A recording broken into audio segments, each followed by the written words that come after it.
Hindi alam ng mag-asawang ito na sila pala ay nasa litrato ng isa't isa sa parehong lugar at parehong oras bago pa man sila nagkakilala.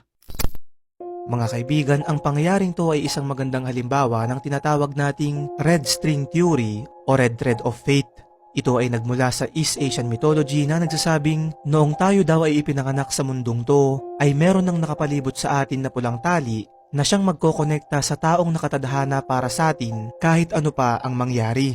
Pinaniniwalaan na hindi raw mapuputol yung tali na yun, ngunit may pagkakataong ito ay magbubuhol-buhol na ang ibig sabihin darating at darating ang araw na makakatagpo natin yung taong kakonekta natin sa pulang tali na to.